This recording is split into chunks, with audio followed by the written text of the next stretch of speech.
tal? Muy buenas tardes. Me da mucho gusto saludarles este miércoles 23 de septiembre. Estamos en una más de nuestras transmisiones del Centro Cultural Ignacio Ramírez el Nigromante, del Instituto Nacional de Bellas Artes y Literatura. Y esta tarde es un encuentro muy particular porque tenemos a dos invitados que les van a compartir momentos que no siempre se pueden ver, y menos en una transmisión así en vivo para todo público. Y más que una entrevista o una plática, esto será un encuentro entre dos artistas que deciden hablar de su trabajo y de sus inquietudes. Por un lado, tendremos a Francisco Pedrosa, que es titular de nuestro taller de dibujo aquí en el Centro Cultural El Nigromante, y él es un artista egresado de este semillero súper importante en esta ciudad, que es el Instituto Allende. Me gustaría mucho que viéramos a Francisco para saludarte. Hola, ¿cómo estás? Y Francisco es, aparte de un experto en dibujo, es un artista muy inquieto en la interdisciplina, en extender estas posibilidades creativas a nuevos medios, a nuevos discursos, a nuevos lenguajes. Actualmente está explorando en posibilidades tecnológicas, pero también tiene un lado poco conocido, que es la composición musical. Ya veremos hacia dónde nos lleva ese lado tuyo, Francisco. Y bueno, Francisco va a conversar esta tarde con Verde Agua Comics, que me da mucho gusto también recibirte. Buenas tardes. Y él está en la Ciudad de México, él es egresado de la Facultad de Artes y Diseño de la UNAM, y también es un artista que, como Francisco, han decidido navegar por las fronteras de las disciplinas de lo creativo. En este caso, Verde Agua fusiona el texto con las imágenes, y me tiene muy intrigada este nombre del verde agua, porque de verdad es algo que nos hace todo el tiempo pensar. Verde agua es un tono o sea, no es rojo, no es naranja, no es verde, nos remite al azul, y quizá difícilmente podemos definirlo, pero lo que es cierto es que todos lo hemos visto y todos lo hemos experimentado. Y este tipo de cosas, tanto en la obra de Agua como en Francisco, se da en su producción creativa. Y me va a dar mucho gusto ver cómo estos dos artistas hablan acerca de su propia producción. Así es que me da muchísimo gusto, a nombre del Instituto Nacional de Bellas Artes y Literatura y, por supuesto, del Centro Cultural Nigromante, recibirlos esta tarde y, por supuesto, dejarlos hablar. Pues muchas gracias por la invitación, Laura. Fue muy bonita introducción, te agradezco mucho, y gracias al Centro Cultural Nigromante por permitirnos estar aquí platicando un rato. Sí, pues gracias también, Laura, por la presentación, y bueno, es un gusto compartir el espacio con Verde Agua. Ya más o menos nos hemos metido un poco en su trabajo, pero bueno, la plática también es para que más gente se acerque a su obra y pues lo conozca también desde otras perspectivas. Bueno, yo quisiera preguntarte primero cómo estás, Verde Agua, cómo te encuentras hoy. Bien, es un día muy tranquilo, muy agradable. Me gusta mucho que ya haya entrado el otoño y que haya un clima un poco más fresco. Y pues sí, es un día muy agradable. Dibujé un rato en la mañana, clases de dibujo, esas cosas. Creo que todo va muy bien. ¿Tú cómo te encuentras? Bien, también gracias, sí, con el clima cambiando igual, y creo que ya el calor baja y también como que empiezan a surgir por ahí otra energía, ¿no? Se mueve también en el ambiente, que creo que ayuda también como a relajarnos, ¿no? De todo lo que venimos viviendo este año también, todo lo que se ha presentado. Pero pues quiero ahondar en tu trabajo para ver, pues me da mucha curiosidad cómo inicia tu interés en esto que es el cómic, en la pues poesía gráfica. Ujú. ¿Cuándo supiste que te querías dedicar? No sé, que nos puedas ahí platicar cómo fue eso. Ah, muy bien. Pues creo que desde la infancia había mucho interés de mi parte por las por las expresiones del dibujo o por la creación de mundos fantásticos. Creo que muy influenciado por la televisión, que yo tuve una infancia en donde, pues por diversas situaciones sociales, estaba enfrentado a ver mucha televisión, creo que como también muchos de mi generación. Entonces, eso me dotó de un mundo como fantástico que me encantaba y que quería representar, ¿no? Ejemplos son muchísimos de que obras me influenciaron de niño, pero vaya, yo quería hacer esas cosas, entonces trataba de replicarlas en mis libretas de la escuela, vaya a dibujar de todo. Y a partir de esas experiencias fue que empecé a pensar en dedicarme a ello, como me gusta mucho esto y quiero hacerlo. Originalmente pienso que era una cosa de dedicarme a la animación, lo que tenía como interés. Estoy hablando de que tenía como 12 años, cosas así, y era cuando decía, "Ah, pues estaría divertido hacer una serie animada y que yo la hiciera toda y los personajes y todo esto. Y pues un poco más adelante, como a los 15 años, cuando empecé como a entrar a la preparatoria, me di cuenta que era muy difícil hacer una animación por mí, como yo solo, pero supe que podía hacer cómics. Entonces era una forma, como una respuesta de hacer esta misma inquietud infantil de hacer historias fantásticas, pero algo que ya era posible, que ya estaba aterrizado en mi día a día o que veía al menos como materialmente fácil de llevar a cabo. Y ahí fue cuando dije, ah, pues me dedicaré al cómic porque es algo que puedo hacer ahorita, entonces puedo ir perfeccionando. Y también existe una materia de dibujo en la escuela y hay una licenciatura en artes en la UNAM y quizá puede ir por allá, ¿no? Como esas cosas fueron lo que me fueron como marcando camino y de tal forma que fue un interés que empezó totalmente en el arte de espectáculo o en estos sitios como de entretenimiento infantil y que fueron creciendo hacia ya una dedicación profesional de las artes. Ujú. Oh, muy, muy interesante. ¿Te acuerdas de tu primer cómic que hiciste? Así que lo mostraste, no sé, a tu familia, me imagino. ¿Cómo fue esa Eh, experiencia? sí, sí me acuerdo del primer cómic que hice. Fue bueno, era una serie como de páginas tamaño carta. Ahorita no las tengo a la mano, por supuesto, pero estaban dibujadas en la libreta de la escuela, de la primaria, en la parte hasta atrás. Y era un superhéroe que había inventado. Entonces dibujaba como sus viñetas, sea en las horas libres de la escuela o cuando no quería poner mucha atención a la clase de historia, cosas así y después en casa. Y recuerdo que esa libreta como que era esa cosa de la primaria de, a ver, pásame eso para verlo y rondaba por todo el salón y veían los dibujos y era como muy divertido eso porque los compañeros como que me retroalimentaban. Vaya, estoy usando palabras también muy académicas, ¿no? Pero, o sea, era simplemente que me decían, Sí, que- ¿qué pasaría si en el próximo capítulo pasa tal cosa? ¿O por qué no hiciste no sé qué, ¿no? Y era como una especie de juego. Y me gusta todavía pensarlo así, como que el arte y toda la producción como creativa viene de lo lúdico y de esta cosa colaborativa de qué pasaría si hacemos esto juntos y ahora por acá y no sé qué, ¿no?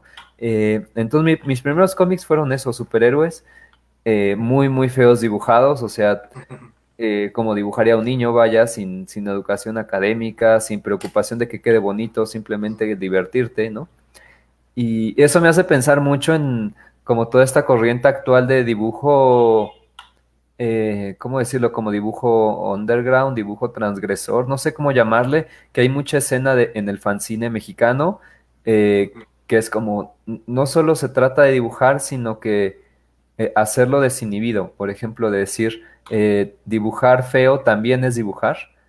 Y, y me gusta mucho ese pensamiento, ¿no? Como de, claro, hay algo como más de lenguaje auténtico y directo en dibujar solo porque tienes ganas y para divertirte o para demostrar cariño o algo así, que el hecho de hacerlo para que se vea increíble y ganar concursos y todo eso, ¿no? Ujú.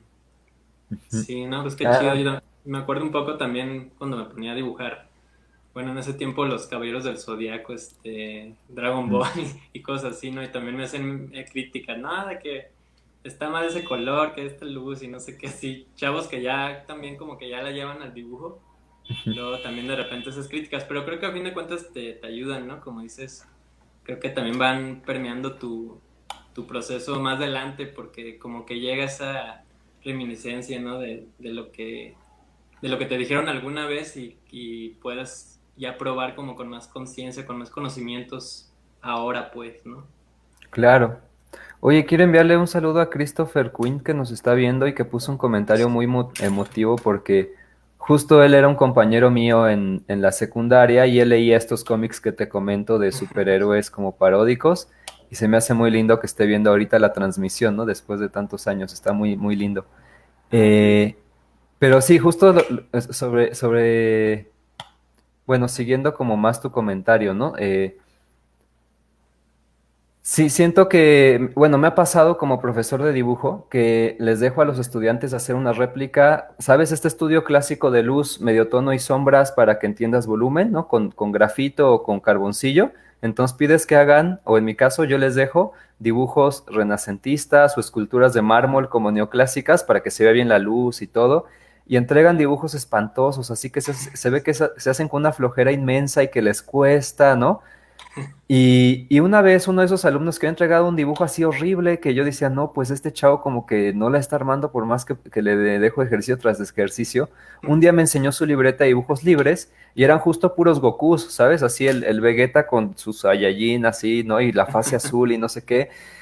Y esos dibujos tenían un uso así increíble de la luz, el destello se veía perfecto cómo rebotaba la luz y la sombra, ¿no? Que la luz de rebote luego es difícil de observar como principiante, o ponía tonos violetas para hacer sombra y amarillos para hacer luces, en vez de poner el clásico negro para sombrear y ya. Entonces demostraba como que había puesto mucha atención a la clase, pero que realmente los motivos que le dejaba yo pues le daban hueva, porque era un chavo de secundaria, pero cuando se puso a hacer lo suyo, ¿no? Con dibujos de Dragon Ball, pues ya se lucía y hacía el mejor dibujo posible. Como que hay algo ahí de, como de identidad al darle un tema al alumno y creo que eso también nos refleja como dibujantes de qué temas elegimos para dibujar y cuando nos dejan hacer cierto dibujo por comisión o por encargo que no cumple con esas estéticas, como que nos rompe mucho el nivel de calidad o el nivel de compromiso que damos a la imagen, ¿no?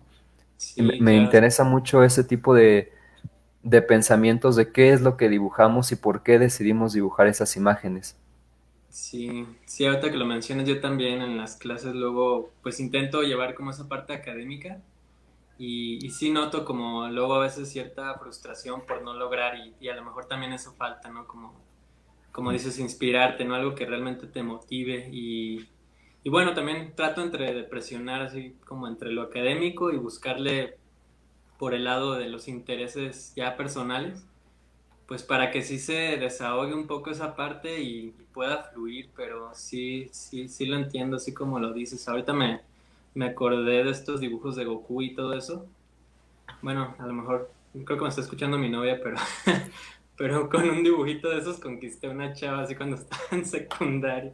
Pero bueno, solo así como algo así, gracioso, ¿no?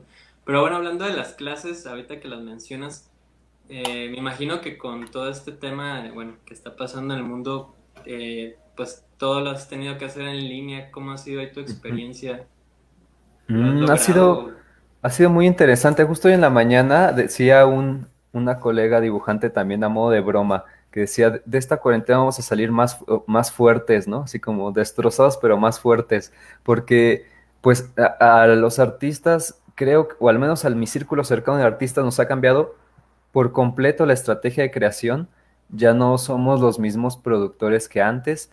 He notado que muchos proyectos que parecían ser muy buenos se han caído, o sea que de repente autores se silencian y ya no han producido nada en 6 meses, y otros como que resisten más este nuevo flujo de tiempo, nos hemos adaptado a las nuevas estrategias de trabajo. Por ejemplo, esto el año pasado habría sido una charla en un saloncito y invitamos a la gente y presencial y todos con su cafecito, y ahora es una transmisión por Zoom en Facebook.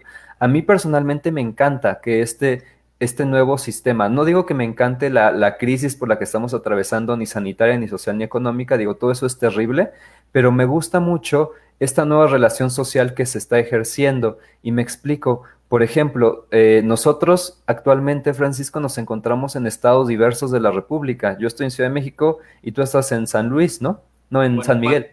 Ah, tú estás en Guanajuato. Guanajuato y Laura creo que está en San Miguel. Igual. Entonces, está como O sea, esta triangulación de espacios no habría sido posible en espacio físico, nos habría conllevado mucho esfuerzo económico, tiempo de desplazamiento, ¿no? De convocatoria, todo eso, que gracias a estos nuevos sistemas rompemos esa distancia y podemos dialogar de esta forma.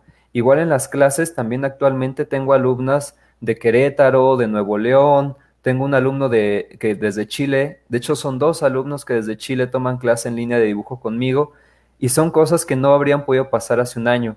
Entonces, aunque al principio, os estoy hablando de marzo a junio, era un ambiente súper desolador, todos los artistas estábamos así de qué vamos a hacer. Esto se acabó, ¿no? Como de ya no hay eventos donde presentar, ya no hay exposiciones, ¿no? Eh, Sí. Poco a poco nos hemos ido como adaptando a este nuevo flujo y en lo personal me gusta mucho todo lo que estamos logrando en redes sociales, en este tipo de flujos o de colaboraciones culturales contemporáneas. Y como persona, ya no como artista, yo creo que eso tiene mucho que ver con la nueva estrategia de hacer, ya no digo arte, sino cultura.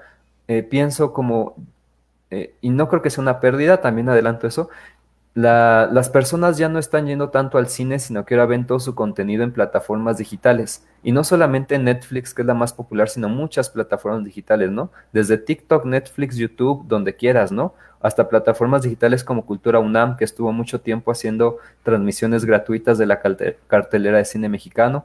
O escuchamos música en proyectos digitales y hacemos todo nuestro sistema de compra, de consumo cultural en esos medios. Entonces pienso que poco a poco esto no solamente es una cosa sanitaria de alejarnos, sino que es una nueva plataforma de creación cultural que estamos aprendiendo a entender y que poco a poco nos adaptaremos a ella como, y será tan valiosa o tan válida de realizarse como asistir a una inauguración en museo con copa de vino tinto en mano, ¿no? Va a ser como la nueva forma de experimentar cultura. Y a mí me emociona mucho formar parte de todo este nuevo mundo virtual. Sí, sí, estoy de acuerdo que también las crisis, bueno, de cualquier tipo, pues siempre nos deben empujar creativamente, ¿no? Independientemente si nos dedicamos o no a una actividad como el arte o alguna otra relacionada, creo que se deben aprovechar para, pues, para vernos, ¿no? Vernos un poco más a nosotros, que a veces es difícil entre tanto movimiento y el ritmo acelerado que llevamos y aquí creo que nos ha dado la oportunidad como de reconstruir, ¿no? Y lo que dices ahorita de utilizar las plataformas virtuales ahora, pues podemos sacarle mucho provecho. Ahorita estamos viendo tu trabajo, bueno, lo hemos estado recorriendo aquí por Instagram en la pantalla y bueno, tengo algunas cosas que quisiera preguntarte. Bueno, aquí obviamente pues tenemos la foto, pero no sé si nos pudieras mostrar ahí algo de tus bocetos, cómo empiezas a trabajar, de dónde te inspiras, no sé también cómo ensamblas el texto con la imagen, qué es primero, si el texto o la imagen, no sé si nos pudieras ahí Mm, platicar un poco de ese proceso creativo para llegar al claro, final, a ver.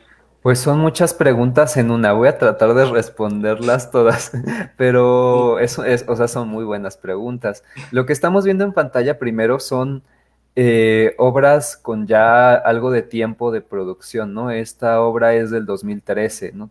Transgresión, que es un pequeño libro de poesía gráfica.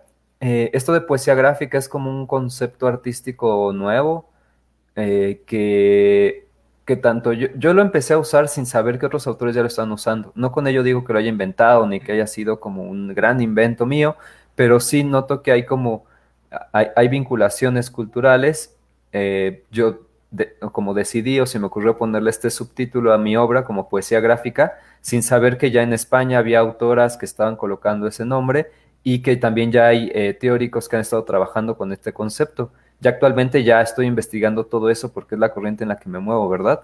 Pero es muy interesante. Bueno, ¿cómo surge esto? Primero, trato de trabajar desde el pensamiento, o sea que mi dibujo tiene mucho de conceptual, en el sentido de que primero hay que pensar mucho la idea, hay que pensar qué es lo que estoy colocando en la imagen y luego ya dibujarlo. No me importa tanto la técnica, o sea, no me interesa que sea un dibujo realista, fotorrealista o tal cosa, me interesa que sea un dibujo emotivo y sensitivo.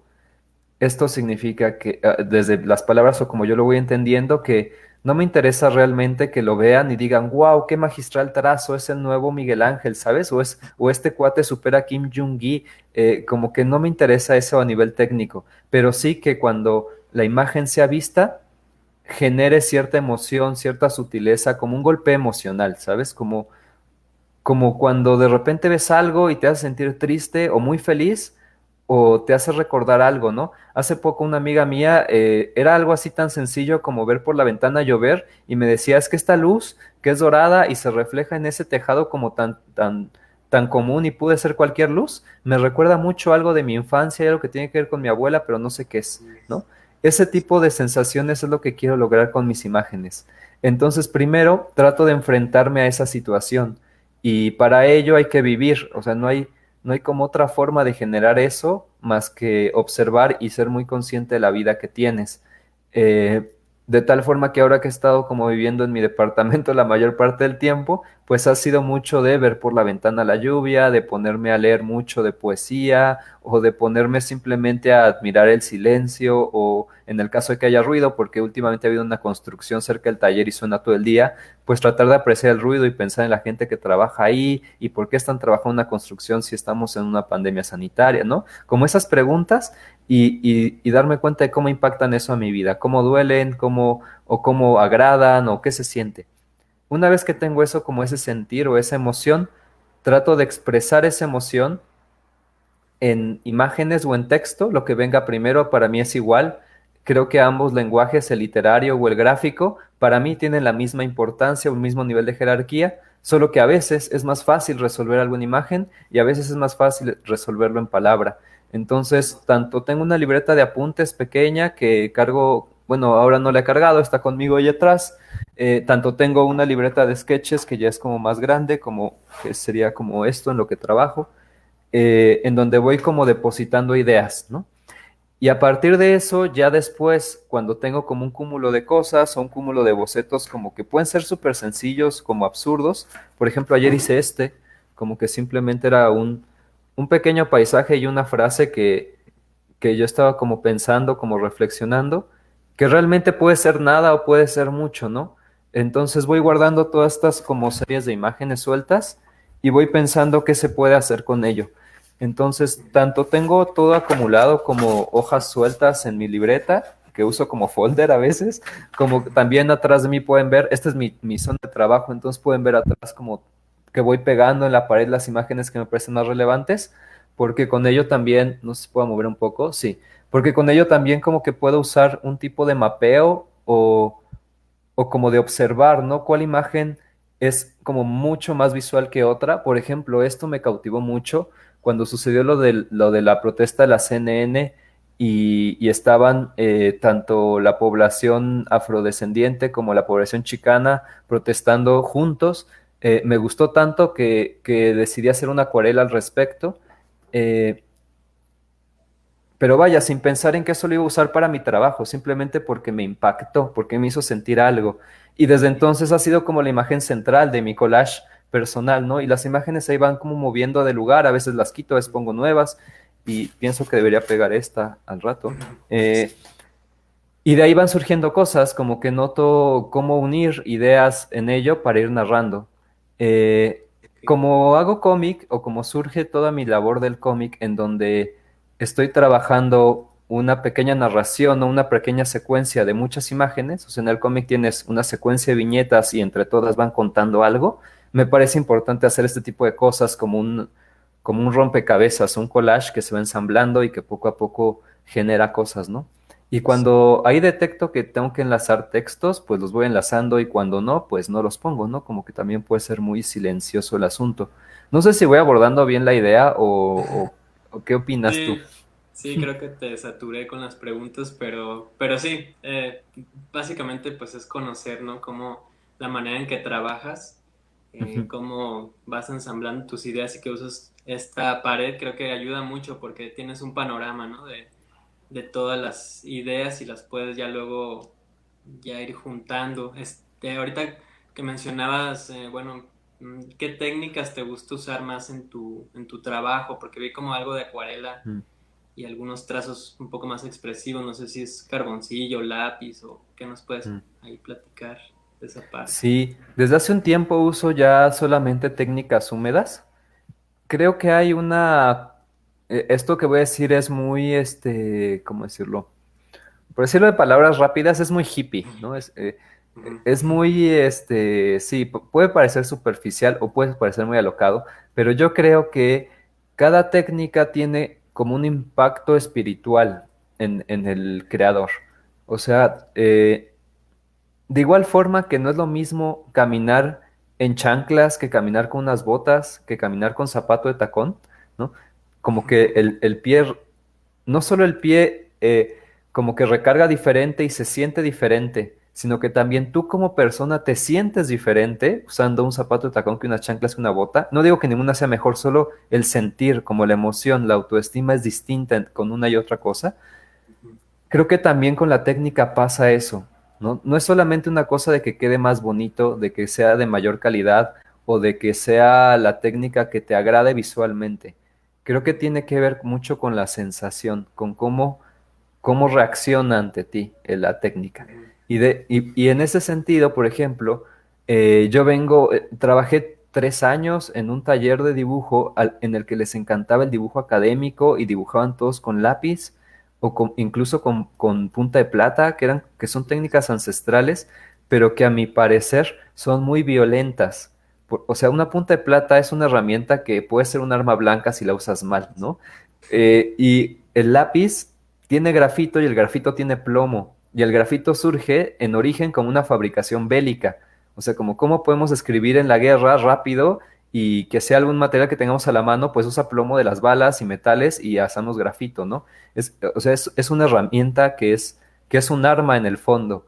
Y cuando yo pienso en la acuarela, no es así, es lo contrario. O sea, el agua nos mantiene vivos, somos gran porcentaje de agua como seres vivientes, ¿no? El agua es necesaria, está presente en todos lados y el agua se adapta.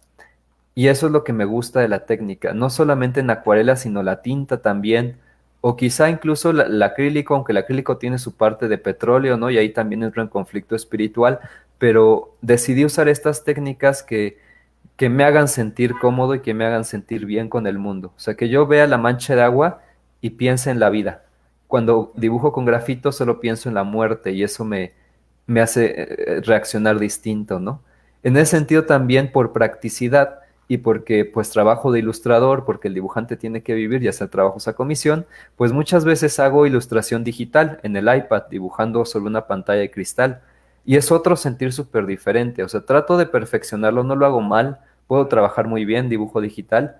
De hecho, la última publicación que realicé, que es esto, que se llama Melancolía, fue dibujo digital completamente hecho en el iPad, pero justo fue reflexionar sobre el mundo que estamos habitando ahora, cómo todo son pantallas. Estoy bien, como te decía, veo cine en pantallas, escucho música en pantallas, ahora estamos dialogando sobre arte en pantallas, entonces tenía que dibujar en pantallas para poder criticar o pensar críticamente el mundo que estaba habitando ahora.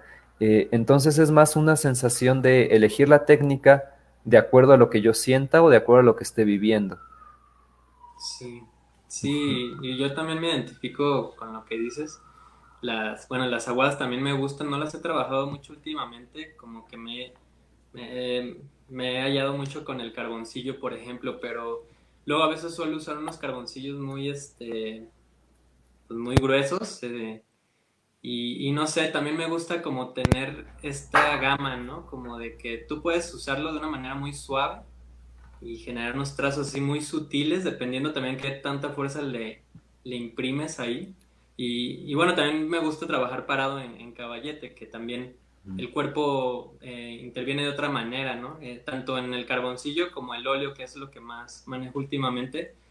Pero siento que también con esos, dependiendo de cómo manejas tu fuerza y pues toda tu concentración, ¿no? Y también esta parte espiritual que mencionas, creo que también puedes lograr estas cosas, pero sí necesitas como que estar muy presente en la obra. A veces a mí, yo bueno, también me dedico a la música y y pues también he tocado desde cosas muy sutiles hasta rock muy pesado, ¿no? Y bueno, no significa que eso sea lo más fuerte, pero a fin de cuentas a veces trabajo sin música, aunque me gusta mucho la música, trabajo sin música y me es exquisito escuchar como el carboncillo, cómo se va desgastando así en el papel, ¿no? Así, o el óleo incluso, aunque es menos sonoro, pero como que me conecto mejor, bueno, eso ya es muy particular, ¿no? Pero ahorita que lo mencionas, a lo mejor un poco en contraparte del agua, ¿no? De estas técnicas con agua y esta que es el óleo, es otra cosa diferente, ¿no? Ujú.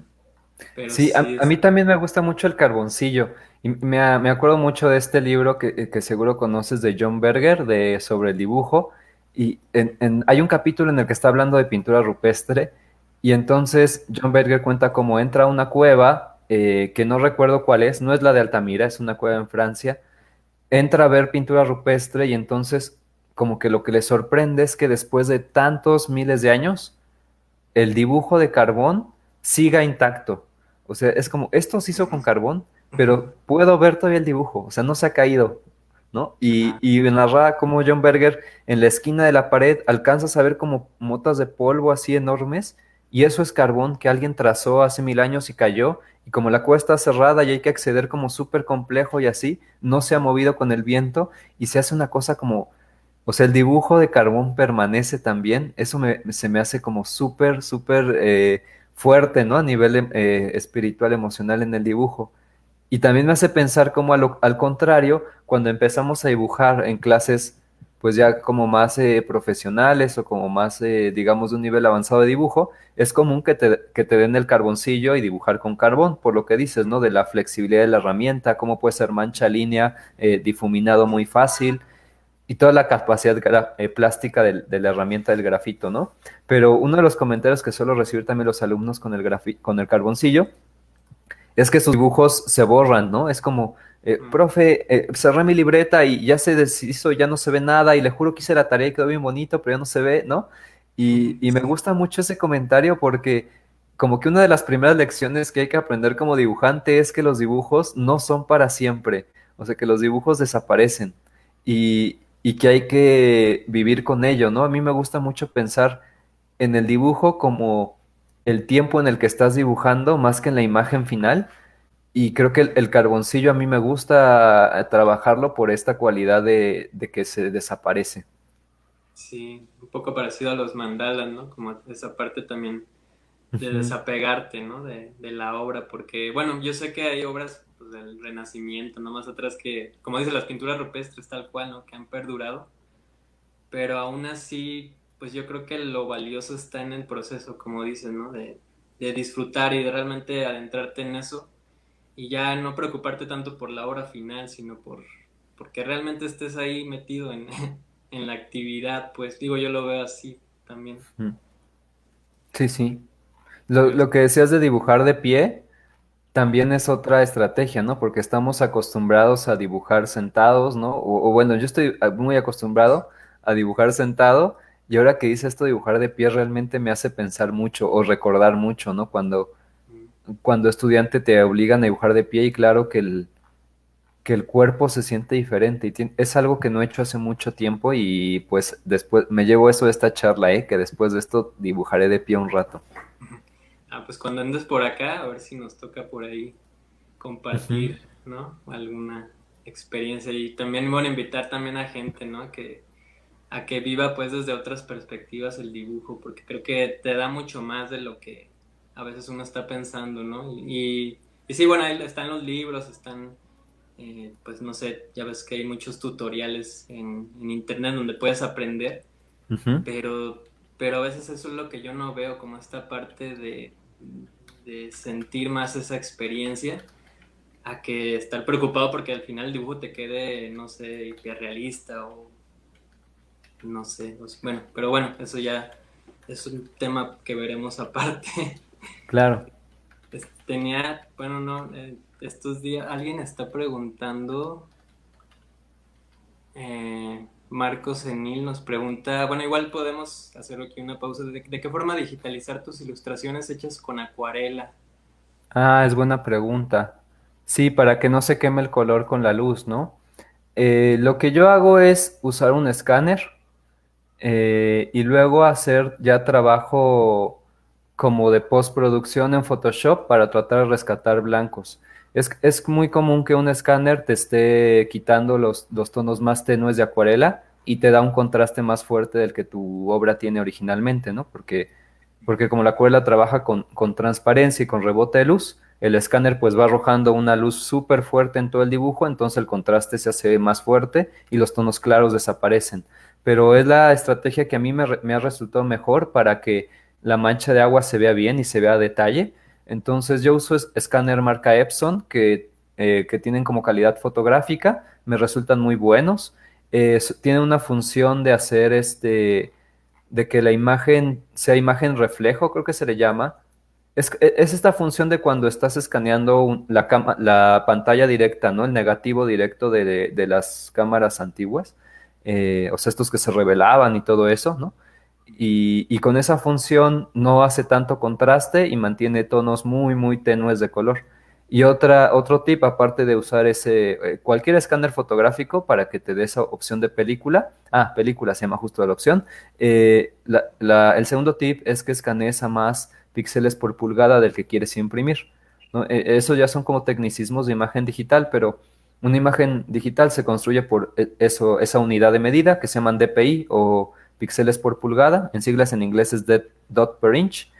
Entonces, si tú vas a imprimir, a reproducir tu imagen, ya sea en un PDF o imprimir en un plotter en tamaño de 1 metro, ¿no? Tratar de escanear a 2 metros de tamaño virtuales para que tenga más detalle la imagen. Eso sería que la mayor parte de impresoras usan 300 píxeles por pulgada. Si tú escaneas a 600, el resultado de calidad de imagen va a ser mayor. Y si es imagen para internet, lo usual es usar 72 píxeles por pulgada, entonces escaneas a 150 más o menos y ya salen muy bien para internet, ¿no? Ah, Puros tecnicismos, pero son como tips que le van a funcionar a Marco. ok, pues muchas gracias por preguntar, Marco. Yo medio entendí, pero si no, pues me imagino que se puede poner en contacto contigo para Sí, sí, una clase ya más personalizada y pues ver todo a detalle, ¿no? Y cualquier persona que pues también quiera tomar ahí cursos contigo. claro. Quería preguntarte de tu obra, ¿cómo la presentas? Si es exposición, como en pared o si, no sé, presentas en algunas ferias de libros, cómics, ¿cómo es Claro, sí. tu movimiento? Mi proyecto artístico trata de ser muy cercano con el público en general. Esto es que para mí durante estos años no ha sido relevante que mi obra sea valorada o interpretada por, digamos, altos académicos, jurados de concursos. Me interesa más que el lector, llamémosle como general, ¿no? Pueda entender la obra, pueda sentirse cercana a ello, ¿no? Por ello, tanto menciono mucho en mis influencias como el entretenimiento pop. O sea, me interesa por qué por qué un adolescente se siente tan cercano al videojuego de The Witcher, ¿no? Y no a El Cantar del Miocid, ¿no? Que tienen como mucha relación narrativa y incluso de ambiente o de escenarios iguales, ¿no? O por qué por qué a las jóvenes actores les gusta tanto BTS o Fortnite o como ese tipo de estrategias culturales. Entonces yo trato de llegar a esos públicos porque también recuerdo que cuando era adolescente y empecé a leer mucho cómic, había algo como de, incluso de sagrado, como de religioso en leer esas obras. Era como, es que esta historia me gustó tanto, no había leído nada que me gustara así, y justo lo comparo con las lecturas de la escuela, ¿no? En literatura te dejan algunas obras que pueden ser aburridas para un adolescente, pero tú te lees Naruto y te motiva y lloras y entiendes mucho de la vida con Naruto, ¿no? Entonces, quiero llegar a ese público. Por ello es que me alejé de las galerías, porque he notado que el público de galerías es público que ya sabe de arte, que es gente pues de mayor edad y también de mayor nivel adquisitivo. Y es algún tipo de personas con las que no me interesa mucho dialogar en cuanto al arte. Sé que eso me va a cerrar muchas puertas en cuanto al mercado, en cuanto a posibilidades profesionales y así, pero estoy muy cómodo con ello a nivel personal y pues así me quedaré un rato, ¿no? Hasta que cambie de opinión, porque claro que somos personas y quizá en 2 años haga cosas contradictorias a lo que estoy haciendo ahora, ¿no? Pero bueno, por ahora estoy así. Entonces, lo que yo hago es moverme en ferias de libro, como justo mencionas, ¿no? Voy a la FIL Guadalajara, Feria del Zócalo, a Minería, ese tipo de lugares con stands editoriales y ahí pongo mis cómics a la venta. Y también voy a las ferias de cómic, a estas llamadas Comic Con, como la Mole Comic Con, la Con, que esos tipo de eventos, eh, en donde el mayor tipo de consumidor es un consumidor como general, es adolescente en su mayoría, y creo que es justo el público al que quiero llegar o con el que me quiero comunicar, ¿no? Es gente también que por necesidad, llámele, lo mandaron de la escuela o llámese también tengo interés en leer, ha llegado a ese sitio en busca de libros. Entonces voy más a por ellos. Eh, y vaya, creo que sería eso. Esos son los lugares donde vendo o donde se distribuye mi obra. Actualmente, digo, tanto debido a esto, a la situación sanitaria que atravesamos, como también desde hace unos años a cómo entiendo el intercambio social, estoy muy activo en redes sociales, sobre todo en Facebook y en Instagram, que son como en donde más me siento cómodo. Subo ahí dibujos, como nos estaban mostrando al principio de la charla, nos mostraban el Instagram. Trato de cuidar mucho como la imagen, que se vea como súper cuidada la imagen del Instagram para que sea como una especie de portafolio de galería virtual. Pienso estos espacios web, las redes sociales, como una galería virtual gratuita a la que tenemos todos los artistas acceso y que si usamos correctamente podemos llevar a tener un nivel de intercambio cultural tan importante como una galería independiente en espacio físico. Entonces trato de meterme ahí como en lo virtual, en redes sociales o en ferias de libro y convenciones de cómic. Hubo un tiempo que estaba movido en el mundillo underground del cómic mexicano, entonces estaba en eventos como bazares de diseño o como ferias de fanzine, que son como publicaciones independientes un poco más anárquicas o con consignas autogestivas y vaya un rollo como más comunitario del que me fui alejando poco a poco y ahora ya no tengo nada de relación con ello, pero es innegable mi pasado en el fanzine, ¿no? Fueron muchos años de dedicarme a ello. Vale. Y bueno, ahorita pensando, ¿por qué beber de agua? ¿De dónde viene Ah, es muy el divertido. nombre? Pues necesitaba, bueno, en algún punto durante la universidad te topas con estas, como corrientes muy modernas del arte, destapadas mucho por Duchamp, ¿no? Que decía esto de el título de la obra es la mitad de la obra y ya el producto, ¿no? Lo que sea el producto es la otra mitad. Entonces eso me gustaba mucho, como, wow, el nombre es la mitad y la pieza es la otra mitad. Entonces, ¿no? Yo como artista soy la mitad y mi nombre es la otra mitad, ¿no?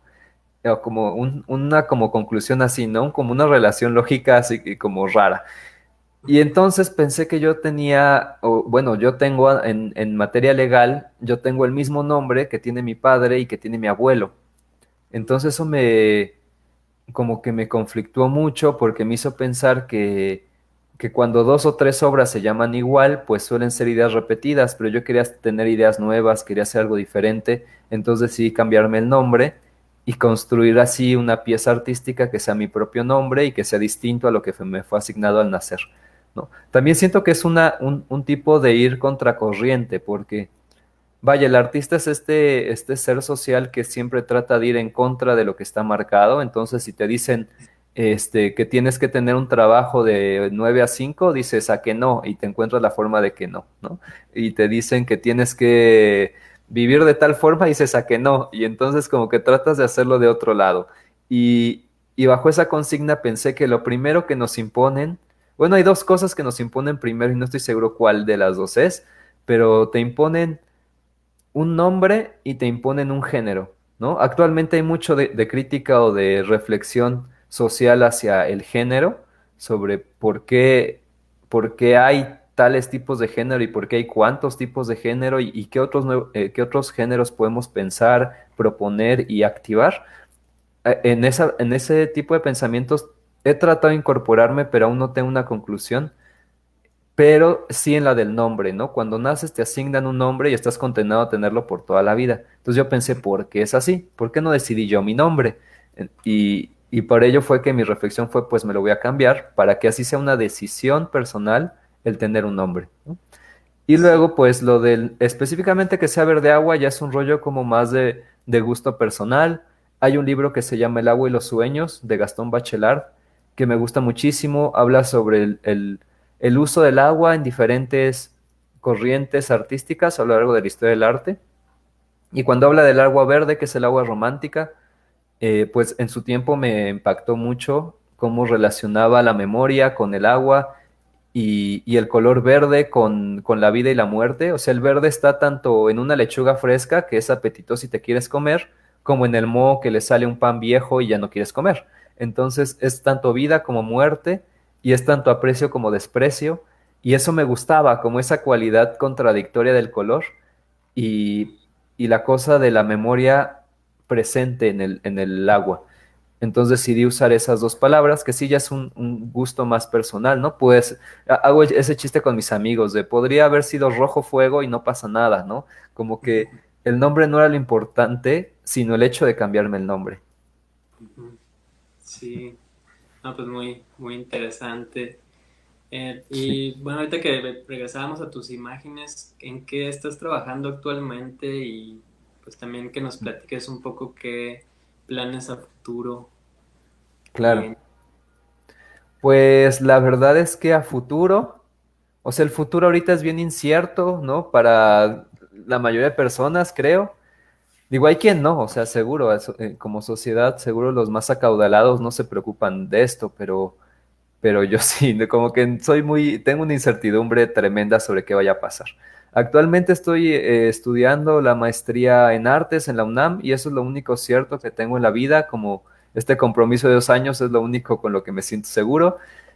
En cuanto a producción, o sea, en cuanto a trabajo y todo eso, no sé hacia dónde vaya a moverme. Hemos estado experimentando mil cosas y ver cuáles funcionan y cuáles no. Voy a seguir dibujando, por supuesto, porque esa es una necesidad de vida más que una profesión, como que no puedo dejar de dibujar. Eh, Viva o no del dibujo, tengo que seguir haciéndolo, que afortunadamente ya llevo unos años viviendo el dibujo y eso es una fortuna y es un privilegio en nuestro país y en nuestra sociedad, ¿no? Del que me siento orgulloso, pero tampoco hay que presumir.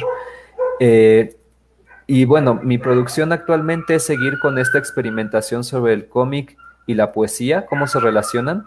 Específicamente estoy trabajando con el manga o con algunos autores de cómic japonés y también chino. Es que hace poco ya incorporé uno chino que me gusta mucho, pero siento que son autores que entienden mejor el silencio porque su poesía es muy silenciosa, mucho más que la poesía occidental, y que también entienden mucho cómo la técnica húmeda requiere mucho respeto y requiere como un cuidado y un instante, ¿no? Hablan mucho de esto del instante, de que la mancha acuarela tiene que caer en el instante preciso, en el lugar preciso y no moverse, como que dejes que el agua funcione como quiera. Y quiero llevar eso al cómic. Lo que están viendo justo atrás de mí son como las imágenes como más recientes que he hecho. El año pasado hice un cómic que quizá podría compartir en la pantalla para presentárselos. Sí, Eh, Déjenme solo seleccionar pantalla completa y cuando se pueda ver me avisan, ¿vale? ya, yo ya lo veo, no Ah, ok. sé. Y Genial, parece que genial. sí, sí, ya está. Sí, ¿verdad? Sí, Súper, gracias. Pues el año pasado hice este cómic, es un cómic de vampiros que se llama Ladrones de Flores, que no es muy experimental, digo, es como de lo más normal dentro del cómic que he hecho. Es una historia como de qué pasará con los vampiros en el fin del mundo, como que es el tema, el pretexto, y trato de abordar como relaciones de amor, relaciones como sociales de interdependencia, cosas así. Y estoy haciendo como algunas paginitas que continúen esto para abordar como toda esta relación que te digo del manga y eso. Estoy trabajando en Melancolía, que es como mi serie de trabajo principal desde hace unos años. Acabo de sacar una nueva colección de poemas gráficos que pueden ver en mi página web. Esta es la tercera colección. Llevo 4 como colecciones gráficas de este estilo. que conviven con fotografía, que esta es una foto muy mala, este es un PDF comprimido, no se ve así la foto, perdónenme fotógrafos. Es más como esto, ¿no? El aspecto del dibujo silencioso para crear cómic y crear como una especie de poética. Y bueno, algo así sería lo que estoy trabajando ahorita. Y déjame ver si en el portafolio tengo algo nuevo. No. Les voy a enseñar, voy a abrir las nuevas páginas para que vean algunas. Mira, justo esta es la última página que he acabado.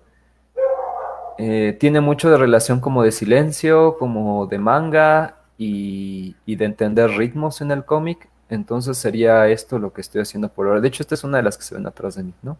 Se las enseño rápido porque en teoría debería estar inédita para los usuarios de una plataforma que se llama Patreon, entonces no debería mostrarlas mucho. Esta es otra de esas páginas y esta. Como generar este tipo de estructuras narrativas o poéticas con toda la retícula o la estructura de un manga y el contenido de un poema contemporáneo. Este es un fragmento de las máximas filosóficas de Epicuro. Y ya dejo de compartir. A ver, ¿cómo le hago eso? Stop. Bien, pues eso es lo más nuevo que he hecho y lo que creo que estaré trabajando durante estos meses que quedan del 2020.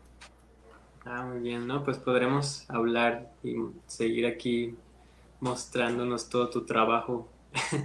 Claro, sí, sí. Pero, bueno, pues de todas maneras, y pues saben dónde te pueden encontrar, como Verde Agua en tus redes sociales, que vamos a compartir por ahí. Y Ujú. bueno, quería terminar con una pregunta también para pues, la gente que estudia arte y que también aborda las diferentes disciplinas, pues ¿qué les podrías recomendar pues los que se quieren dedicar al arte o incluso pues al cómic, ¿no? Como tú y la novela gráfica. No sé, ¿qué les podrías tú recomendar? Ay, qué difícil.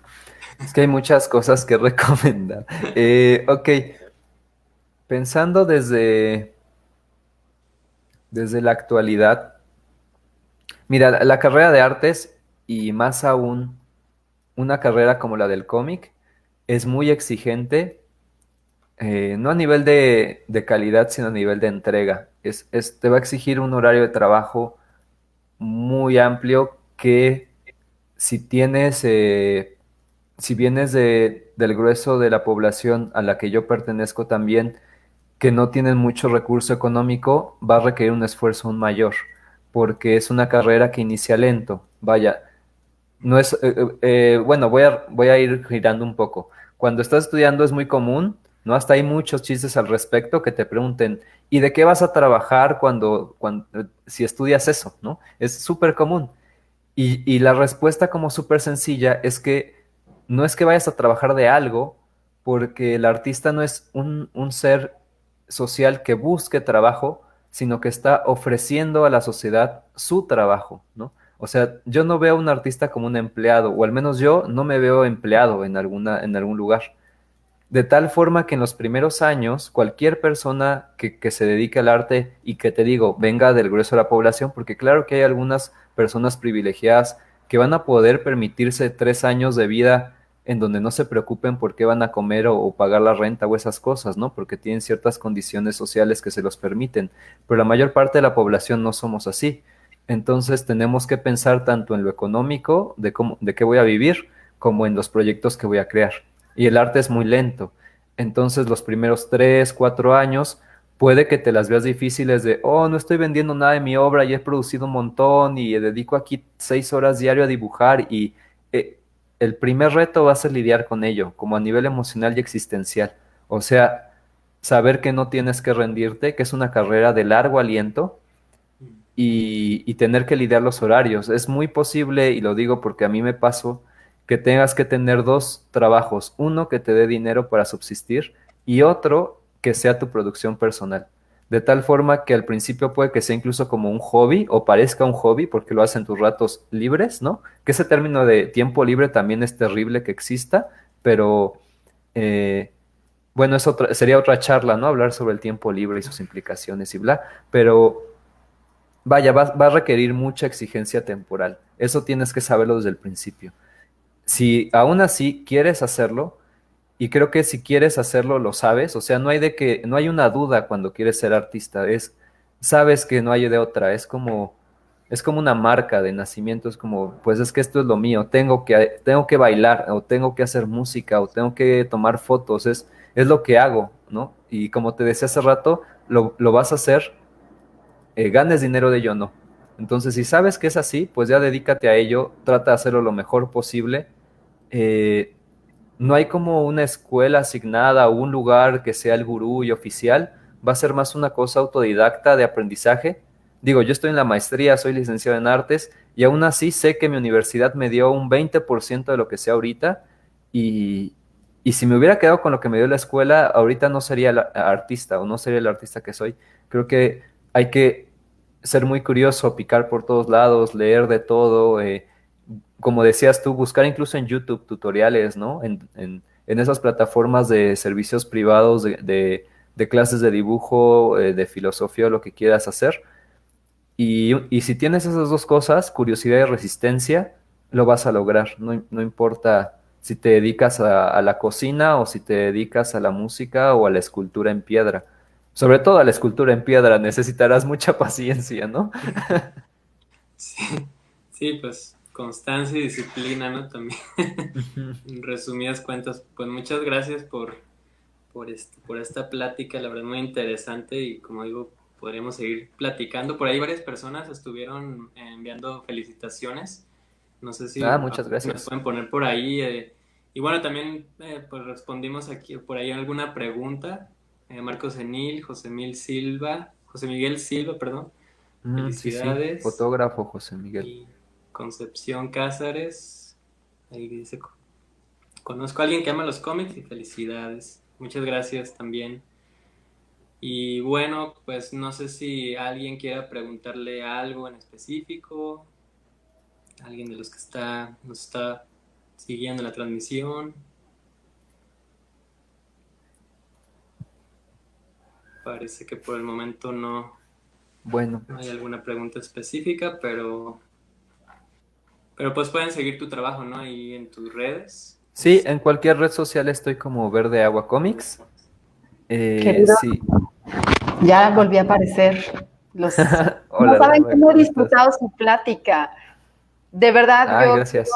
agradecerles porque justo nos dejaron entrar en un momento entre artistas y no solamente fue esta plática, digamos, que se quedó en la superficie, en realidad nos dieron todo un recorrido por su experiencia, por su vivencia y de manera muy honesta nos compartieron sus inquietudes.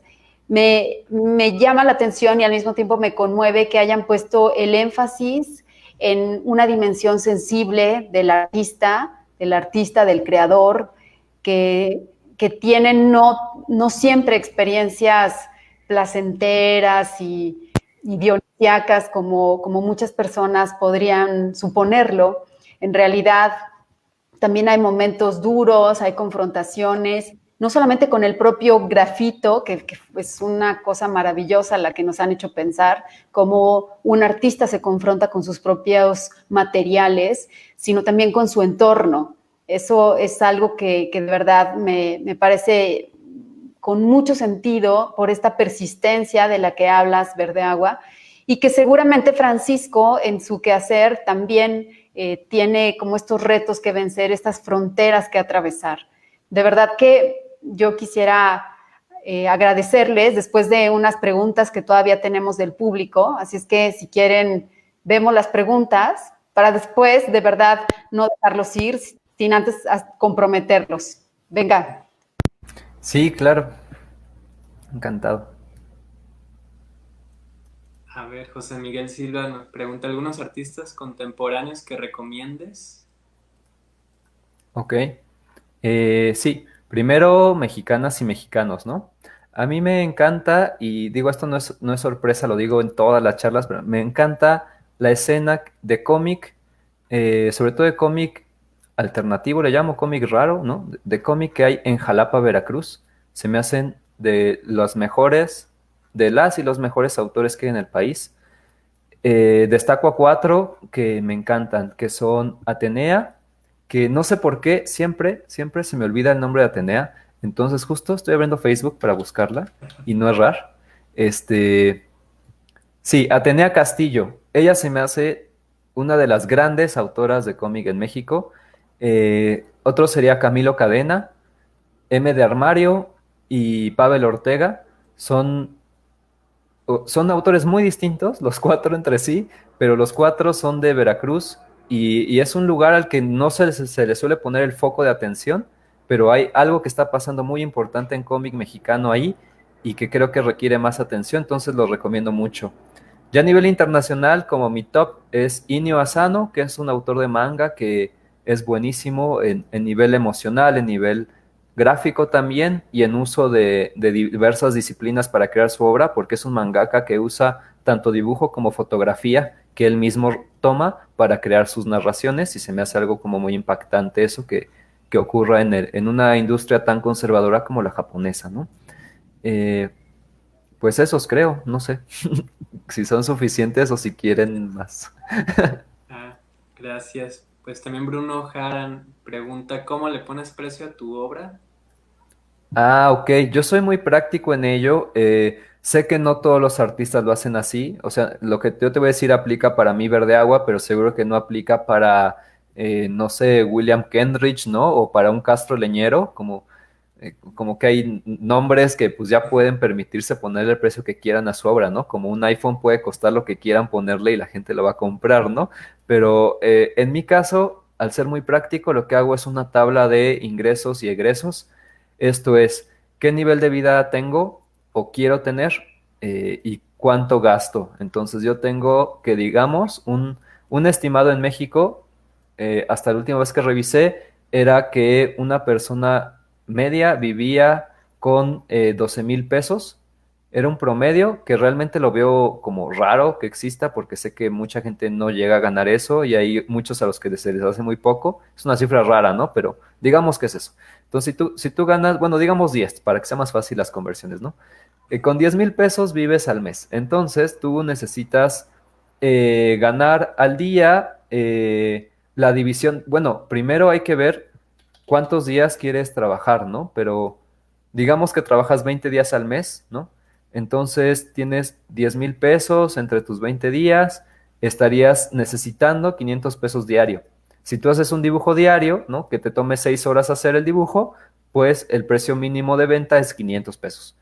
Pero si tú haces 2 dibujos ese día, pues ya puedes venderlos a 250 pesos, ¿no? Según estas estrategias de costos y presupuestos, lo mejor es sumarle a esa cifra que te salga el 30%, o sea, un dibujo que te cueste a ti por hora vida hacer 500 pesos te cuesta.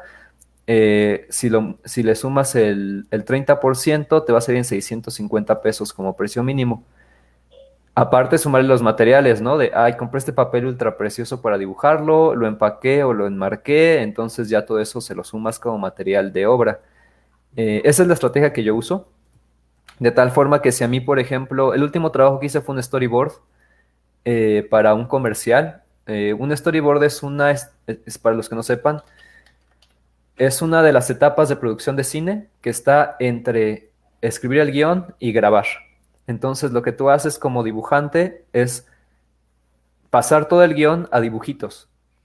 Eso le permite al guionista o al director separar todos los dibujitos y decir, a ver, en todos estos sale Brad Pitt, entonces tráiganse a Brad Pitt, vamos a grabar todo esto junto, ¿no? O todos estos se van a filmar en Parque México, entonces vamos a Parque México y filmamos todos estos fragmentos. Y ya no tiene que andar leyendo el guión y buscando y que se le vaya una escena o algo así, ¿no? Como que es una etapa de trabajo que se podría prescindir, pero ahorra mucho dinero en producciones caras. Eso es un storyboard. Entonces yo suelo trabajar de ello porque para hacer storyboard tienes que tener mucha facilidad de dibujo de escenas y de dibujo rápido y fácil de entender, cosas que un autor de cómic puede hacer muy bien.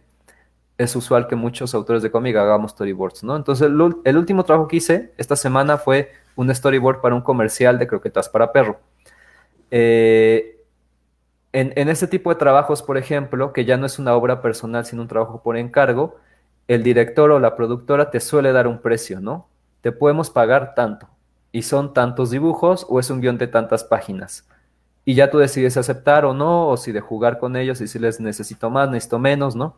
Usualmente este cliente que sí me suele contratar mucho y que por cierto lo quiero mucho, si me está viendo Alex y Mitsuko en pantalla, los aprecio mucho porque ellos me contrataron cuando yo estaba en último año de universidad y era un novato y dibujaba horrible y no sabía nada, y aún así me contrataron y me asesoraban de cómo hacer el storyboard para que quedara bien. Entonces los quiero muchísimo, ¿no? Pero más allá de ello, pagan justamente y eso es bueno, ¿no? Y les recomiendo, siguiendo en esa cosa de las recomendaciones, que huyan de este tipo de trabajos donde les pagan con presencia o les pagan con difusión, porque n- no conviene, o sea, si tú haces un dibujo tuyo o sea, con tus premisas, con tus ideas y lo distribuyes tú en tus redes, vas a ganar más que lo que te diera cualquier revista por publicarte en una página y te pague por difusión. Entonces no acepten esas chambas, o al menos ese es mi consejo. Si quieren hacerlo, pues está en su derecho, ¿no? Pero mi consejo es ese y creo que sí respondo, ¿verdad? De hecho, desglosé un poco más de lo debido, creo. Sí, pues bueno, a mí me quedó muy claro lo que dijiste. Espero a Bruno Jara, que es la persona que preguntó, Ujú. que le sirva este consejo y pues que venda mucho. Pero bueno, yo viendo un poco los videos que tienes ahí en Facebook de streaming, me gustó mucho cómo estás, bueno, a lo mejor los que quieran entrar ahí a ver cómo está dibujando en vivo y platicando y está respondiendo preguntas verde agua. Entonces se me hace muy interesante porque ahí también se pueden acercar y bueno, tú que eres muy abierto, ¿no? Para compartir. Entonces eso me gustó mucho que se diera este diálogo y se me hace muy importante que se vaya abriendo, ¿no? Estas actividades, el proceso artístico, pues como tal, beneficia de muchas maneras a las personas y bueno, en este caso Bruno Jara que nos preguntó cómo poner el precio a la obra es algo súper importante que a todos que nos dedicamos en esto, pues siempre estamos con esa duda, en un día puede ser menos, otro más, pero hay que también como establecer un estándar pues para no variar a lo mejor tanto y sí ser constantes, ¿no? Con Ujú. esto, pero Sí, muy es un bien. tema muy amplio y muy conflictivo, ¿no? Hablar de la economía del arte y ver, o sea, cuánto cobra otro dibujante por lo mismo que haces tú. Creo que en todas las profesiones, ¿no? He escuchado mucho de ilustradores esto de si tú cobras menos de lo que yo cobro, entonces los dos salimos afectados. Pero también pienso que no es lo mismo, o sea, y yo lo pienso porque yo lo viví, o sea, me acuerdo que en la universidad, y eso me hace un buen deco todavía, cuando yo estaba en la universidad, una pareja con la que salí me decía que su coche le había costado 30,000 pesos. Sigo aquí, solo que la cámara se apagó un momento. Y entonces yo decía, ¿qué? ¿30,000 pesos? Eso es muchísimo dinero, ¿no? Yo en mi vida había visto 30,000 pesos, nunca había tenido tanto dinero junto y sé que mis papás tampoco. Entonces era como, es mucho, ¿no? Y actualmente ya no lo pienso así. Entonces, si uso esa misma reflexión de la cantidad de dinero cambia dependiendo de dónde vivas, cómo vivas, ¿no? O sea, no es lo mismo vivir en una zona rural de México que vivir al centro de la Ciudad de México. Son como costos súper diferentes. Y si un artista vive en el centro de la ciudad, va a cobrar diferente su obra porque gasta diferente el precio, ¿no? Y entonces ya entramos, más que hablar de cuánto debe costar un dibujo, en cuánto cuesta la vida y en destapar este tema de como de la renta universal, ¿no? De que, de que quizá, y ya eso ya es muy ideal y es meterme mucho conflicto, perdónenme por este comentario, pero es decir que todos deberíamos valer lo mismo y deberíamos ganar lo mismo, y conceptos como ser millonario del arte es una aberración que no debería pasar y no debería existir, porque nadie necesita millones para vivir, y entonces, ¿por qué existe eso, no? ¿Por qué hay piezas de arte que cuestan millones? No tiene sentido. Pero bueno, ese es mi punto de vista y yo pienso que no es tanto que afecte que las obras cuesten diferente, sino que deberíamos ser conscientes de cuánto vale lo que hacemos y cuánto valemos como personas y criticar eso también, ¿no? Juzgar, o sea, siempre preguntarnos de por qué esas cosas son así. Ujú. Sí, pues totalmente de acuerdo. pues no sé, parece que ya no hay preguntas. Lupis Mora, ya no alcancé a leer, Lupis, sí, sí. Lupis Mora, mira, te manda también Muchos saludos, Lupis. buenos comentarios. Muy, muy Muchas bien, gracias. chicos. Oigan, pues yo quisiera comprometerlos para seguir siendo parte de la historia del Centro Cultural Nigromante, como amigos, por supuesto, como tutores de quienes quieran acercarse a las artes con cualquier propósito o sin motivos aparentes. Se me ocurre en que podamos tener, por supuesto, el taller de Francisco como existe y como se va a presentar ahora en una nueva versión también online, contigo, Verde Agua, y también pensar en algún taller a cuatro manos que ustedes quieran compartir. Me parece que puede ser una cosa muy fructífera para nuestro público.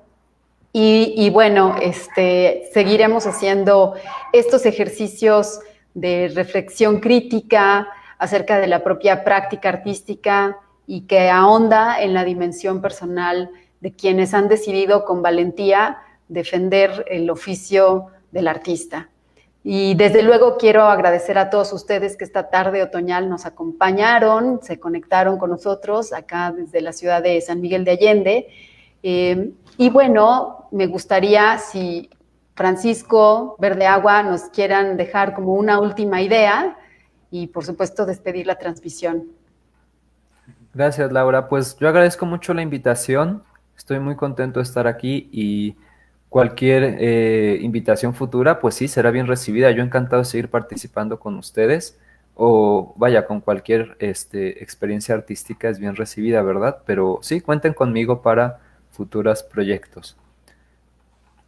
Sí, pues gracias Laura también por el espacio. Y bueno, una invitación a la gente aquí en San Miguel y bueno, de otros lugares que se quieran sumar a las actividades, ya sea presenciales o en línea, pues estamos con todo el gusto y la disposición para compartir estos procesos creativos y, como dices, generar reflexiones. Gracias. Muy bien. Pues buenas tardes a todos, que disfruten su tarde de mitad de semana y nos vemos en la próxima transmisión. Hasta pronto. Pronto. Chao.